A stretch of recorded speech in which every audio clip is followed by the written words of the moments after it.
बेताल पच्चीसी की 7वीं कहानी। राजा चंद्रसेन और नवयुवक सत्वशील। बहुत समय पहले की बात है, जब समुद्र किनारे बसे एक नगर ताम्रलिप्ति पर राजा चंद्रसेन का राज हुआ करता था। राजा से मिलने के लिए हजारों लोग उत्सुक रहते थे। उन्हीं में से एक था नवयुवक सत्वशील। सत्वशील को काम की तलाश थी, इसलिए वो हर दिन राजा चंद्रसेन से मिलने के लिए उनके राजमहल पहुंच जाता। अफसोस, उसे हर बार दरबारी भगा देते थे। ऐसा होते होते बहुत समय गुजर गया, लेकिन लड़के ने हिम्मत नहीं हारी। वो राजमहल के साथ ही हर उस जगह पहुंच जाता जहां राजा की सवारी जाती थी। एक दिन राजा भ्रमण कर अपने सैनिकों के साथ महल की ओर लौट रहे थे। कड़ी धूप होने के कारण राजा को काफी तेज प्यास लगी। सैनिक इधर उधर पानी ढूंढने लगते हैं, लेकिन कोई भी कामयाब नहीं होता है। तभी राजा अपने मार्ग पर खड़े सत्वशील को देखते हैं। नवयुवक को देख राजा पूछते हैं, क्या तुम्हारे पास पानी है?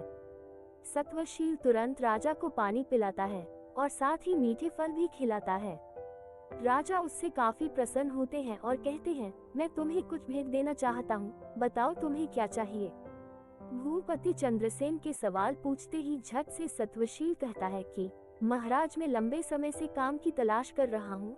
अगर आप मुझे कुछ काम दे दे तो आपकी बहुत कृपा होगी। इतना सुनते ही राजा तुरंत उसे अपने दरबार में नौकरी दे देते हैं और कहते हैं कि उसके द्वारा पिलाए गए पानी का उपकार वो जीवन भर याद रखेंगे। वक्त बीतता गया और अपनी प्रतिभा की वजह से नवयुवक राजा का बहुत करीबी बन गया।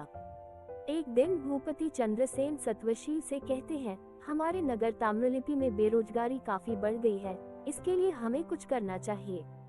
इतना सुनते ही नवयुवक कहता है, आप हुक्म कीजिए महाराज।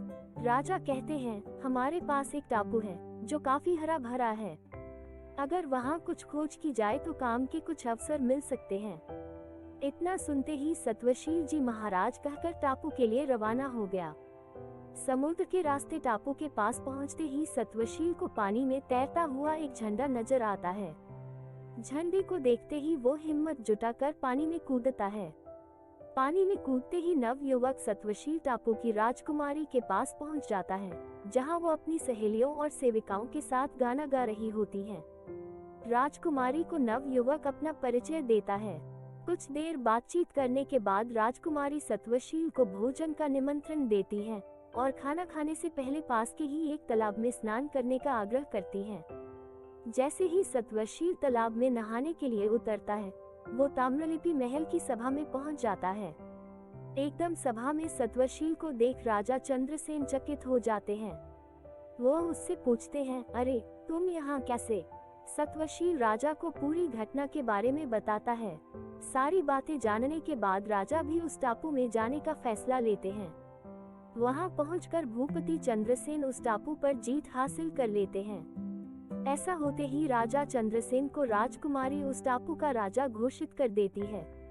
राजा टापू को जीतने की खुशी में वहां की पूर्व राजकुमारी और सत्वशील की शादी करवा देते हैं।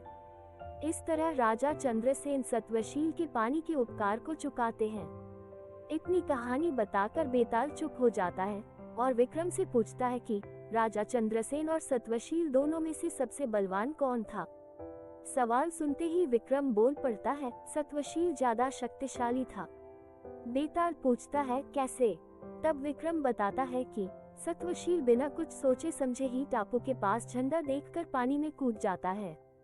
वहां कूदने पर उसे किसी भी तरह का खतरा हो सकता था, जबकि राजा को पता था कि वहां पानी में कोई खतरा नहीं है।